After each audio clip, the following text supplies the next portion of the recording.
there everybody, this is Caitlin here and welcome back to some more Force of Will spoilers. My apologies that this video wasn't up yesterday or the day before. I actually got sent home sick from work yesterday because I wasn't feeling too well. Had a little bit of a stomach bug and whatnot, so I needed like a good 24 hours just to kind of try and get it out of my system to try and like get myself up and ready again. Sometimes when I just get sick, I get really sick and literally I'm just totally weak and I can't do anything. But finally, we're going to have two videos out today. We're going to have the two sets of spoilers for the one from Monday and the one from yesterday/today, depending on your time zone and whatnot. So the first one that we're looking at is the red spoilers that came out on Monday, which these are the ones for Ancient Knights. However, I think it was indicated in the spoiler article that there will not be 5 J-Rulers specifically for Ancient Knights. We obviously have Pandora so far, but the indication was that perhaps we'll have 2 more, but we won't have like a full set of 5 like we normally do in previous clusters and whatnot for the first set. So my theory is that we're going to have the 5 starter deck rulers, obviously with the starter decks coming out first, and then Ancient Knights is obviously going to have a lot of support to help those rulers as well, and it will also feature 3 J rulers itself for its set. And then obviously you've got the basic draft rulers, but they probably won't be very helpful like in terms of constructive play. They'll probably just be good for draft, and that's about it. So these spoilers are mainly going to be helping our red starter deck ruler, Kirik, I believe his name was, or is it Kilik? I think it was Kirik or something like that. But first up here we have Beast Den on Mt Hoelle, because I'm just going to pronounce it Hoelle now, because pronouncing it as whole doesn't sound as majestic and as fantastical. It is, in addition, it's 2 costs. It's 1 fire, 1 void. Dragonoids you control gain 2/2, you know, something simple like that.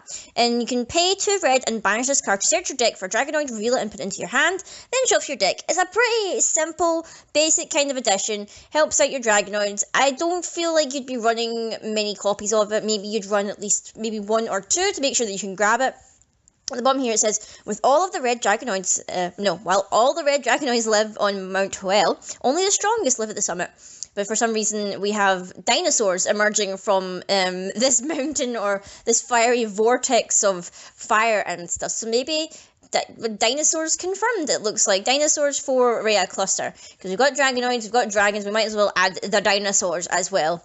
This next card is kind of both happy and sad at the same time. It's called Food Supply. It is a quick cast chant of 1 fire. You put 5 strength counters on your J-Ruler and then you draw a card.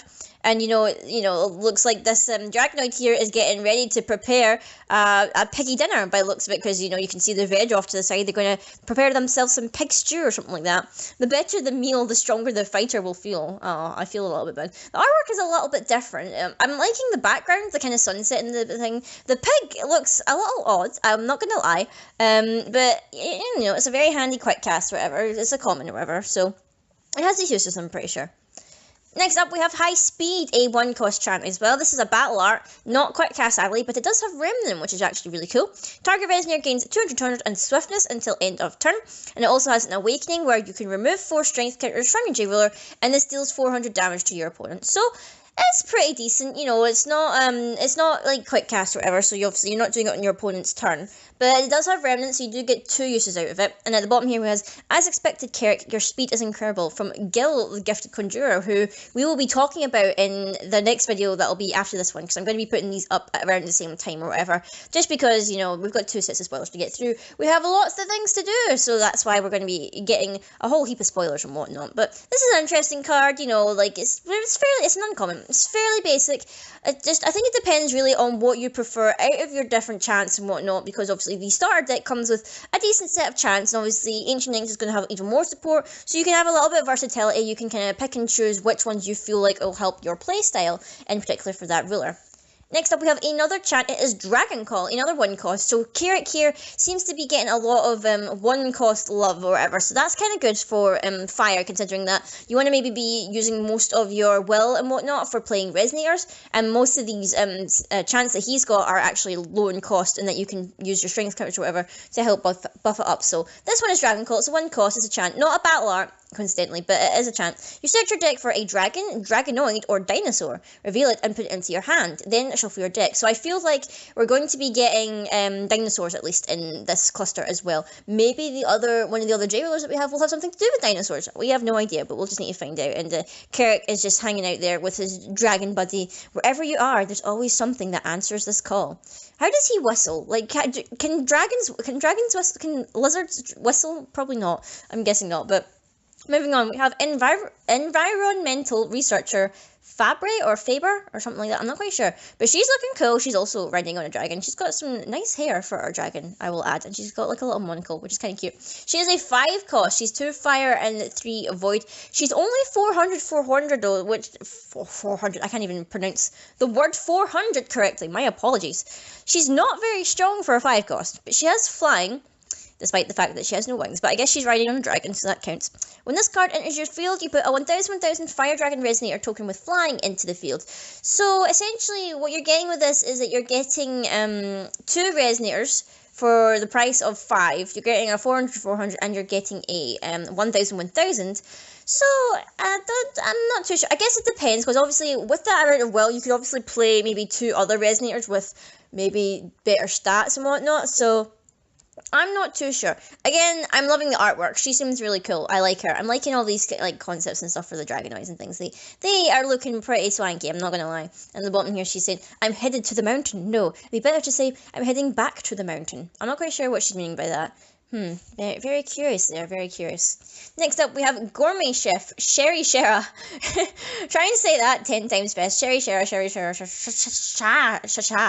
He is a 4 cost. He's 2 fire and 2 void. He's 1000. So already, for less than Faber, he's kind of a bit better. When this card enters the field, put 10 strength counters on your deck. That is insane. 10 strength counters. That is pretty good. You should stick him in the deck. Literally.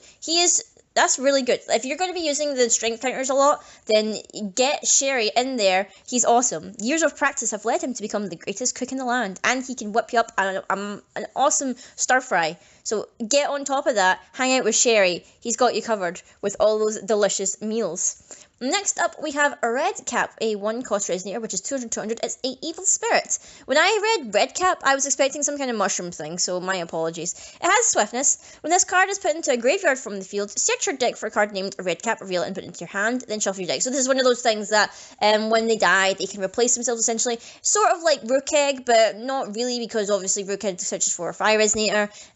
This search is just for another Red Cap, so I guess this is their answer. A little bit for having a little bit of recyclability for red Resonators, considering that Rook Egg is going to be rotating out. So bye-bye to Rook Egg here, and welcome to the Red Cap. Last but not least, we have Kame, Demon of Vice, which is a very curious one. A lot of people have been speculating that Kame is kind of like a Cheshire Cat situation. Kame is not actually the demon that you see here in the forefront. He's actually, or she, whatever, I think it's a he, because the bottom here says he, is actually the kind of fiery purple flames in the background, and this is like kind of like a mirage similar to Cheshire Cat. Who knows? But going into him here, he's a 4 cost, he's 2 red and 2 void, 1000, he's a demon, so I guess he'd be good in a demon deck, question mark? I mean, we kind of need more demons if you want to work with some of the demon cards back in Lapse Cluster. When this card enters the field, you recover target Resonator with total cost 2 or less your opponent controls. You gain control of it until end of turn. It gains swiftness until end of turn. So very, very interesting. So you can basically steal a 2-drop or less from your opponent, and you can attack with it on the turn that you take it because it gains swiftness, which is pretty cool. I can't think of many 2 costs though that would be like very valuable to steal. Perhaps, well, actually stealing an Abdul wouldn't work because this is an enter effect, so you wouldn't even be able to do that. So never mind me. Whenever a Resonator you control attacks, this card deals 200 damage to your opponent. Again, that's kind of useful because you're stealing your opponent's Resonator, so you're making them lose damage with their own Resonator. And you can pay a fire and banish Resonator. This card gains swiftness until end of turn. So even if maybe you stole like a really cheap 1-drop, you could then banish that Resonator and then give this swiftness, so at least you could swing. The only thing I find a little bit lame is that he doesn't have flying. I suppose that if he had flying, then he would just be maybe a bit too good, but obviously he's a demon. I would expect some demons to fly, but you know what? I'm not going to complain. He looks pretty cool. Not quite sure what he's doing here, but he's just like plotting in secret, lurking in the shadows of the world. He makes bargains with mortals, so maybe he's going to come across our weary travelers and whatnot as they make their way to the Dark Castle to confront whoever's living there. or I'm not sure if they're confronting them, or if they were invited. I can't really remember the synopsis very well. I'll need to go back and look over it because I need to prepare myself for the beginning of Reiya Cluster. But anyway, guys, I hope you enjoyed these spoilers. Let me know down below what you're thinking. Do you think that there's only going to be 3 J-Rulers? And if they are, do you think that they're going to be more characters that we've perhaps seen before? We have obviously got Pandora.